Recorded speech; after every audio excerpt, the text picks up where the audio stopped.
Hello, everybody, and welcome to the new Bat Friends Adventures, episode number 96.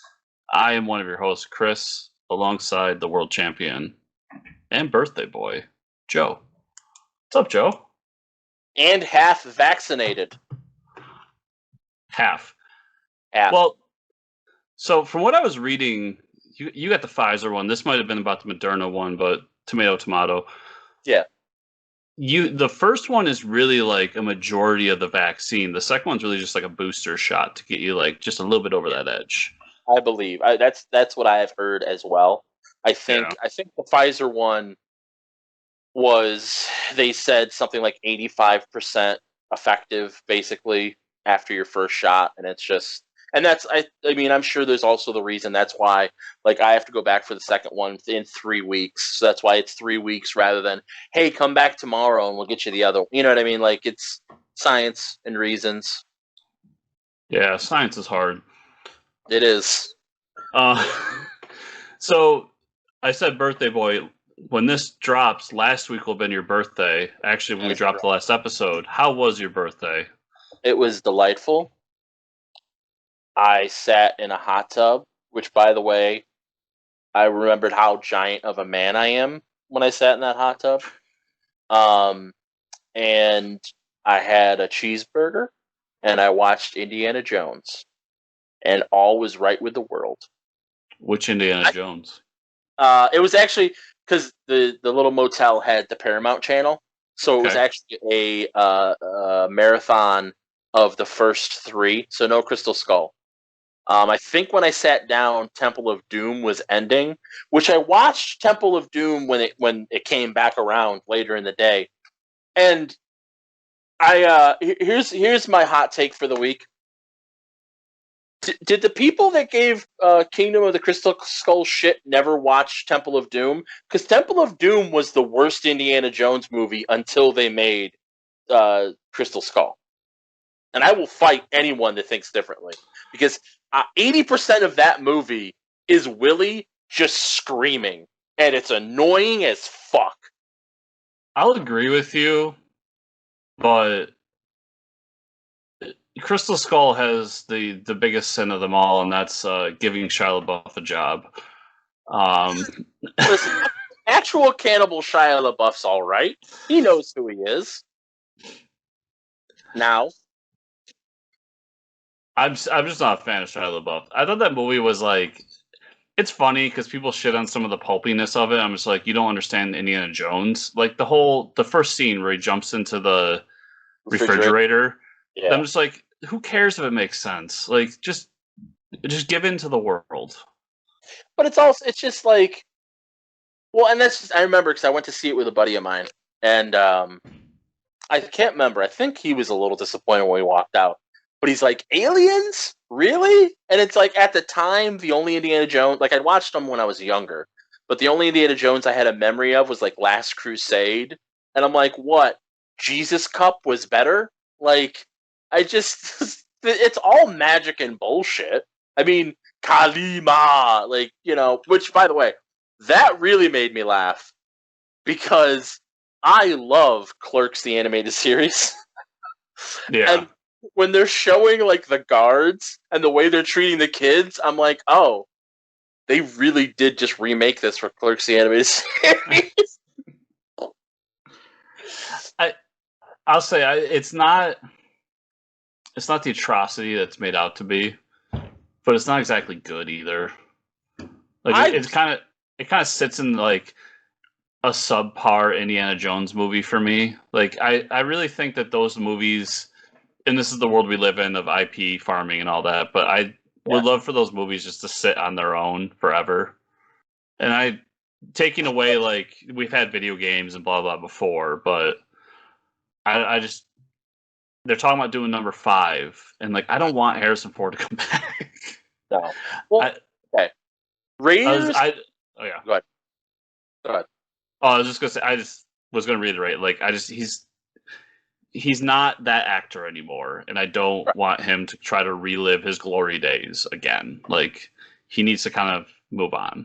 Well, what kind of makes me laugh too, like, especially sitting there and watching all three of them back to back, And I mean, they were on a cable channel, so they were a little edited too. But like some of the stuff really got left in. Is that Indy is a different character in each movie. Like in Raiders, which I think is I think everyone would agree Raiders is the best of any of them. And if not, I'll fight you. Yeah, it's my favorite. Raiders, he is Han Solo. He's arrogant. He like the opening scene of him going and getting the idol is, I think that's, or am I confusing Temple? Whatever. Whatever fucking one it was. But when he goes to get the idol in the giant boulder, and he just like he has no fear. He's like there's giant spiders, and he's just fucking swiping them off like whatever. Like he's just cocksure. Temple, he's James Bond, kind of. Like with short round. He's James Bond if James Bond had short round, basically. And then Last Crusade, he is the son. He is the goofy, like he is outshined by his father, and it's the whole father-son dynamic, but it's also like his father's smart. Like up until that point, he's always the smartest one that knows all this shit. And all of a sudden you see him next to his dad, and his dad's like, Didn't I tell you to study that? Come on, you stupid punks. Like, you know, so there's all that. And then Crystal Skull he's an old man, whatever. We don't talk about that. But he is very much a different character in each of the movies. Mm-hmm.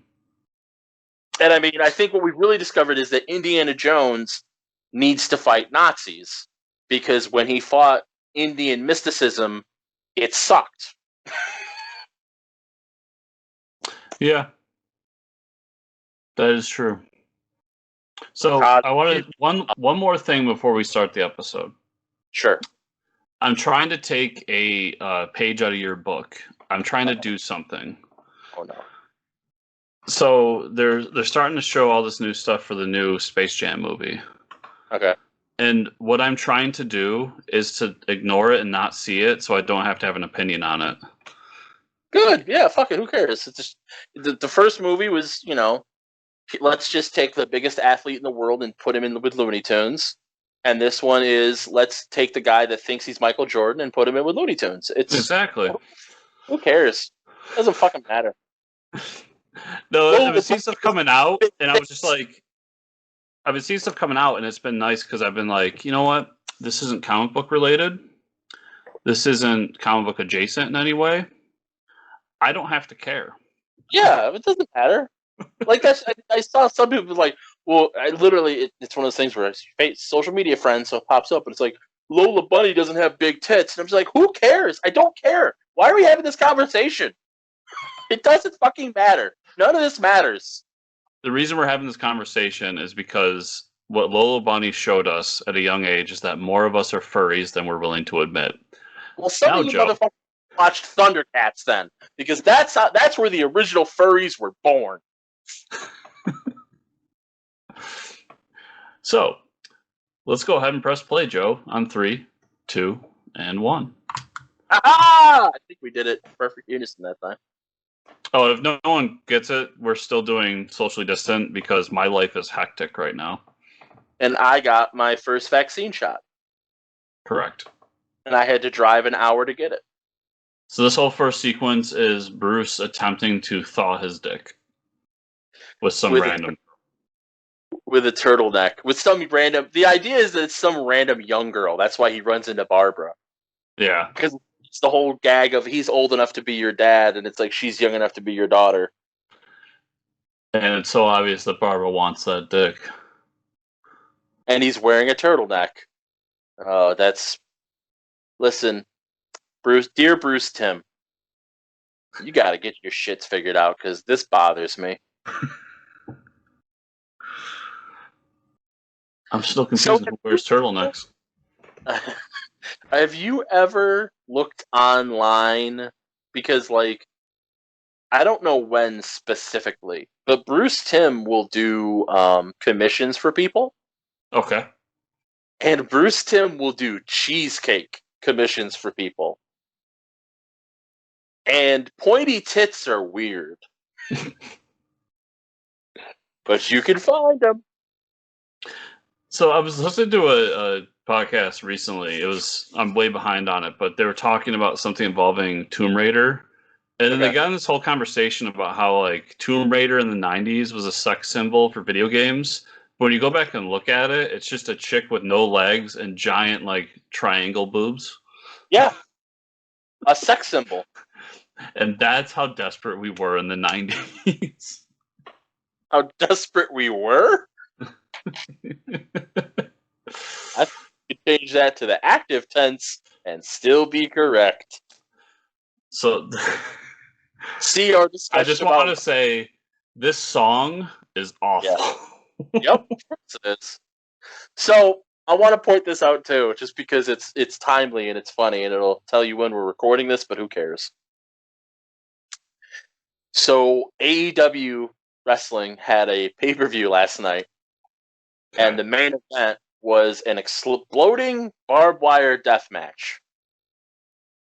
So barbed wire on the ropes. When you hit the ropes, explosives go off, aka are triggered by somebody running a remote control, blah, blah, blah. So guy loses and then gets beat up. The good guy gets beat up and handcuffed in the middle of the ring, and all of a sudden this countdown starts going down. And like I'm just kind of half watching it because I'm like, okay, because it's the whole thing of after 30 minutes, if all the explosives haven't gone off, then all the explosives are going to go off. It's boom, boom, boom. Okay, whatever. So that's what the countdown is, and they're going to trap the baby face in the ring to like kill him or whatever. So, and then they have a great moment where a bad guy that's old friends with the baby face. So it's the whole it's the fucking Magneto Xavier thing. Comes out to try and save him and be like, no, we gotta go. And then what was supposed to happen was he realizes that time's run out, so the bad guy throws his own body over the good guy to shield him from the massive explosion. And what I'm sure was supposed to happen was probably one big flash without a lot of boom, because it's all pyrotechnics, in front of the hard camera, so that it looks like an explosion went off. And then probably a lot of really loud cakes, pyrotechnic cakes, outside, because it's down in Daly's place in Jacksonville. Okay. Outside of the arena, so you get the effect of loud booms, but you're not blasting it in people's ears. This is what I'm sure was supposed to happen. Instead, giant sparklers came out of the fucking turnbuckles, and it was dead silent. And in that moment, everyone's heart sank because everyone knew something horrible had gone wrong. And you can hear people in the crowd booing because the guys in the ring are still selling it like these massive explosions had gone off and they were hurt and deafened and whatever, when all that basically happened was giant sparklers came out of the turnbuckles. And I literally sat here just going, oh, honey. Oh, no. And people, so then he lays, the bad guy lays there until like the medics get in to like pull him off, whatever. And you start to hear people in the crowd chant, get a room. And I'm just like, oh, honey, no. So when I'm watching the pyrotechnics, that's what came to mind. Real quick, I want to go back like a couple minutes. Doesn't matter, yeah. Bullock walks into a crime scene, says, this is fucked up, and then goes, I'm going to check the refrigerator, which I think is hilarious. It is. Oh, Bullock. I love that idea that Bullock just raids the fridge every time. There's got to be some donuts in here somewhere. Fucking A. It's Cassidy. Who's just all legs. She is. Hey, that's the King's outfit. Yeah, how dare you destroy Elvis's outfit? Now she's suffering PTSD. Before you know it, she's going to create the hex and everything's going to get wild. True. I saw it once. I'm Batman. The original Bernie Bro. Oh, God. Sorry. Feel the burn, baby. It is amazing. Pew pew. I love that when the fucking cat just say pew pew. Firefly. It's amazing Fireflies in this show. You used to wear that dress for me, babe. That's really... Listen, that's inappropriate. That's some Andrew Cuomo level shit right there. Well, at least now we know he can become president, so...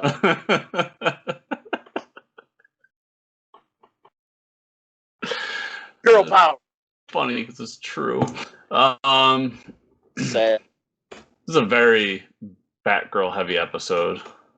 Yeah, because, I feel like it's just because they're like, we need more Batgirl in the show. Could be.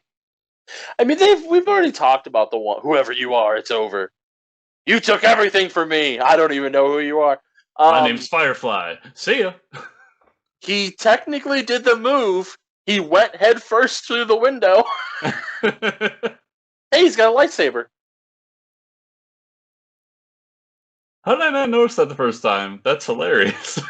I mean, it's more of a fire saber, but it's a lightsaber. Yeah, it works. Da-da-da-da. Ow!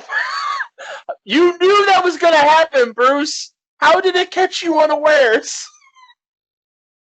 Batman's just bad at his job. And he's dead right there. Like he shot a grappling line and then was surprised when it pulled him towards the building? World's greatest detective, huh? This is apparently year one. I guess. Got her at my 15%, right? Hey, Dollface. Remember what you had to do to get into this business? I won't make you do it again. Probably. My name's Harvey Weinstein. Oh. Don't like that guy. Batman. Yeah, here's Batman, being Ian again. He's kind of walking around with a stick up his ass. He's walking weird. Trying to hide his erection. He ain't gotta hide that. Let that freak flag fly. Dude, he went on a date. He thought he was going to get some. Place caught on fire. Didn't get any. Now he's in this random chick's house. She's apparently a pop superstar. Or something. She's walking weird, too. There's a lot of weird walks in this episode. This is the intro to the Batman porno.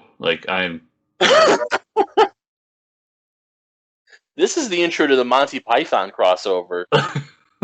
Fucking Ministry of Silly Walks. Oh, that's what that feels like. Stealing my fucking bit. And then Babs is just at the police station, forging documents and getting shit from the computer system. Because why not? It's okay. I'll be commissioner one day. Spoiler alert, you will. Yeah, it's true. Because the whole system's corrupt.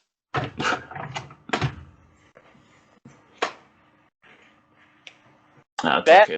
They let a Latino be Batman. That's all fair in the future. But Batman, if you saddle up to a chain link fence, people can see through it. There's not really a point to lean against it. It's not hiding anything. So to all the people that were mad about WandaVision's ending, here's your Mephisto right here. Listen, if we're going to talk about that, to everyone that's mad about the WandaVision ending, I'm sorry you can't appreciate art. Real quick, the one thing about that last episode is I'm really glad they took the time to make a solid boner joke. Well, that's the thing that I can't believe people are missing. Spoiler alerts, it's been a week. Fuck you. But seriously, spoilers for the ending of WandaVision. She says your name's Richard Boner. Or whatever. I think it's Richard. Yeah. He goes, ha, Boner. And apparently nobody realizes that means he's Jimmy Woo's, or Ralph, it's Ralph. He's Jimmy Woo's fucking person in the witness protection program. Because he has a fake fucking name. When did that happen? I didn't catch that. the episode when we after Monica gets thrown out, and then we get the backstory of Monica waking up, or not waking up, but coming back from the snap, and then getting sent to Westview, and when she gets introduced to Jimmy Woo says, "I have a witness, or I have somebody from witness protection in there, and he's gone quiet." That's right. Yes. And that's who that is, because his name is Boner, and and he laughs when she says his name, and he's a young guy, so it's like, yeah, he got to pick a fake name, and he said, "I want to be named Boner." That makes the joke that much better. Yes. Listen, I don't Batman's care. in Towering Inferno. I'm really excited to go and watch that all the way through. Possibly over the next 2 weeks, because I'm going to have to watch more of the shitty Batman cartoon this week. But I am excited to go back and watch it again. So here's something that I did not realize until Lar did a cartoon about it, and it makes it even better, and this is why I say, if you don't like how WandaVision ended, you genuinely cannot appreciate art. So the second episode of WandaVision is a takeoff on Bewitched. In the last episode, there's two visions, aka two different Darrens. Okay. And I'm like, and Lar did it where he drew them like the cartoon version of Darrens from the intro of Bewitched, but they were visions. And I'm like, that's a two Darren joke. That's amazing. And I don't care. Anytime you can bring the ship of Theseus into a plot, I am here for it. I don't care. I love the ship of Theseus. That was an ingenious way to bring Vision back, because obviously that Vision that ran away is going to be Vision. Yeah. Well, and it's like, so I was talking about with the guys. That's my, not White Vision, but like the version of Vision. Fucking Bruce, I have armor now. But the version of Vision that has all his memories but none of his emotions is the Vision from Busiek and Perez's Avengers. So, like, that's my Vision. Yeah. And I mean, that's just it too. That's what I said. So, at the end of the day, and this is why also people are just uncultured swine, the big bad of WandaVision is grief and loneliness. That is the villain. Is not dealing with your grief and letting loneliness consume you. So I said it on Fortress where everybody was talking about Mephisto, and I think it was like 3 or 4 weeks ago. I said, I feel like everybody's overthinking it.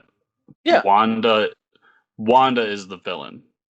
And what it ended up being was, I was technically right, but what it really is the thing that both you and I have said over and over again about that show. The entire show was about dealing with grief.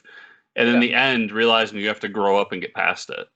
Right. Because, like, that's just it, too. Because the people were just like, colloquially, I know what you're saying, but the people are just like, she's the villain. Look at all these awful things she did. But it's like, in that moment when they all wake up and they're telling her what she did to them, and she doesn't realize it because she was so consumed by her and by just needing to try and relieve it herself, she didn't realize what she was doing to people.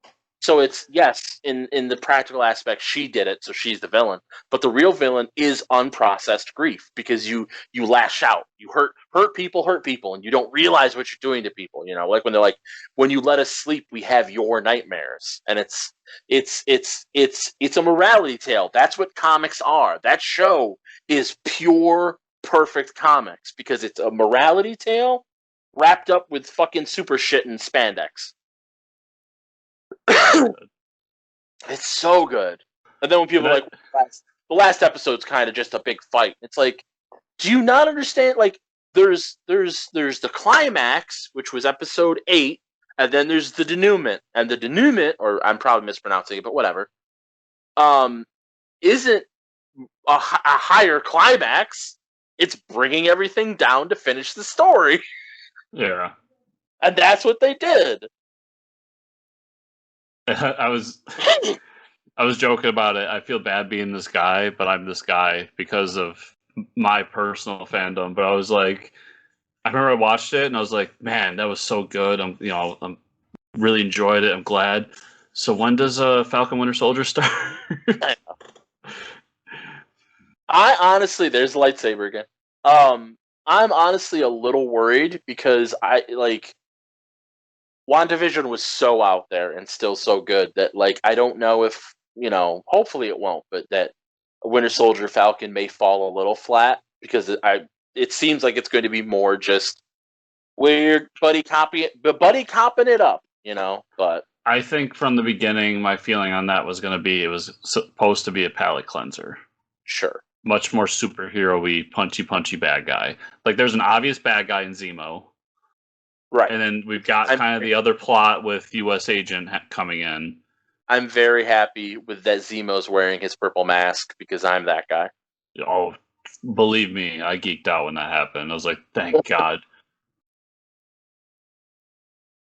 But I also wonder, I'm really looking forward to Loki too, because Loki's going to introduce the Time Variance Authority, and that's where we're really going to start having multiverse and fucking time travel bullshit, and it's going to get crazy. That's why I was so glad that Kang's going to be a part of it now. So this entire episode is just like Batman running from one burning building to another. So he's a menace to the fire department. It's true. And there's Mephisto, like you said. And you got your Mephisto, everybody. He gets to wear his Batman Beyond design. Yes. Firefly just has a rocket pack, because why not? Oh no! It's ah! I love how Firefly's like, I'm getting away. Oh shit. And then dies right there. I don't have peripheral vision. I should have designed this helmet better. Boom. Firefly's such a weird villain. I'm a pyrotechnic expert, not an engineer. She really does have PTSD. Oh, she does, yeah. We're at the end now, and she's just like, we're gonna go back, and we're gonna have all these pyrotechnics in your next thing, and she's just sitting there like, no, not the fire. Yeah. We call it the heat wave or firestorm, something like that. Yeah, no, that ain't happening. That bitch got some issues she got worked through. And fade to black. So you watched all the way through the credits, right? Of this one? Oh, of Wanda. Fuck this show. Of WandaVision. Of a good show. Yes. Both of the endings, yes. Yeah. Okay. It made me laugh too, because I said it when it happened, because that's where I put up on Facebook to anyone, because I took 4 days off, so I stayed up and I watched it at 3:00. I watched Coming to America, the sequel, and then I turned right around and watched WandaVision. Coming to America worth your time? If you love the first one, yes. Okay, so I didn't dislike the first one, but I did not love the first one. It'll probably fall a little flat for you. It's very much, hey, let's just go hang out with characters you love. Okay. If somebody's never watched the first one, do not watch the second one, because it won't come off well. It's nostalgia porn, and that's fine because it was on Amazon. I didn't go to a theater to see it. But Wesley Snipes is in it, and he's funny. And that was fun. I'm like, oh, look at Wesley. Good for him. And so many beautiful black women. I literally sat there, I texted my buddy, I'm like, God damn, I love black women. I just think it's strange that this is what Eddie decides to come back with. I get it. It's not his first movie, but it's one of his first big real hits that was him. 48 Hours was him and Nick Nolte, but this was just him. Yeah. On a personal level, I really, really want the Triplets movie to be a thing. The what? You haven't heard about Triplets? No. Oh, where it's him and Arnold and Danny? Yeah, and he's the third brother. I want that to happen. That'd be ridiculous. That'd be funny. That'd be ridiculous. Also, like, especially watching the second one, because more of it takes place in Africa. Like, I'm like, oh yeah, this is fucking Wakanda before Wakanda, but not before Wakanda, but still before Wakanda. Yeah. Okay, and that's where I think it was. It was a chance for like every black entertainer that wanted to got to be like that loved that movie when it came out got to be part of it by being in this one. So I'm like, okay, that's where it's like it's fine. I get it. It's good. Have fun, guys. You know. Well, I love seeing because I'm bad with names, but there were a bunch of like older black comedians or entertainers that I'm just like, oh, I'm glad that you're like you got some sort of spotlight again. Yeah. Because who plays the second lead in that? Arsenio. Arsenio. That was another one where like I've seen Arsenio in things here and there, like, and I think he has a really good sense of humor about himself. Mm-hmm. Because if anyone's watched Real Husbands of Hollywood, which is an absurd TV show on purpose, but he's in it for a second where he like lives in another celebrity's house and is going crazy because he still thinks the Arsenio Hall show is a thing. And like that proved to me that he has a sense of humor about himself. Yeah. But I always liked him. Like he was funny and he had, he didn't seem like a jackass.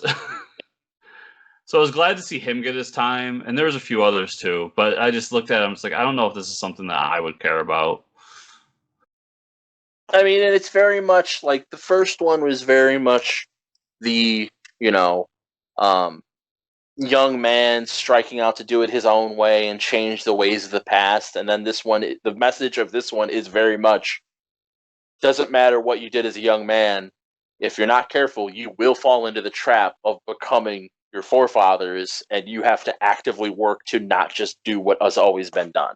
Like, it's not enough to just, well, I did this when I was young, so I'm a trailblazer forever. It's like, no, it's real easy to just, make the same mistakes of the past. Yeah. So that was, that was worth it too. It was fun, and it's, I like seeing Eddie, and I like seeing Arsenio, and I was a little disappointed in the new kid that they have playing his son, but whatever, he was fine. It's just, he's not Eddie, he's not Kevin Hart, he's not these great comedians, but he was fine. He did a good job. So and Morgan. Speaking of doing a good job, Joe, where can people find you on the internet? JoePank.com, JoePanc.com. Getting vaccinated for your health and well-being. All kinds of links there. You can follow me on Twitter at Cthulhu Holmes or Joe Pank. It'll both get you there. You can follow me on Instagram at JoePank36. You can go to Enjoy Your Frozen Dick and get all your official Bat Friends merchandise. And if you really like it, you can expand your horizons and check out what else I've got in the store, because, fun stuff. And since we talk about it a little more here, this month, until the end of the month, is the Nexus Versary. Been doing Clicks Nexus for 1 year now, and I'm running a sweepstakes that you can find the details of on clicksnexus.com. Also running some every other day trivia and other contests on Facebook in specific Facebook groups, giving away all kinds of HeroClix stuff. And new patrons that pledge at least $30 or more to the Clicks Nexus Patreon get a special limited edition t-shirt design that's up on the site, and I think I sent it to you, Runt. If I didn't, I will, because I think you'll dig it too. It's hilarious. But the only way to get it is to become a patron at $30 or higher, just for March, just for this month. Give myself a pump up those numbers. But if you're more the podcaster type, which, hopefully you are since you're listening to this, you can go to patreon.com/JoePank, give me as little as $2 a month, and get my other podcast, Joe Meets World, uncut and unedited up to 3 days early. You can follow me at Fortress Chris on Twitter, and everything Fortress Comics at Fortress Comics _ on Twitter. Remember, everybody, to give us the reviews on the podcatcher of your choice. If you're watching this fun image on YouTube, to like, subscribe, share, comment down below, and share with a friend, because sharing is, in fact, caring. Thank you all so much for listening, and we'll see you next week. You said boner.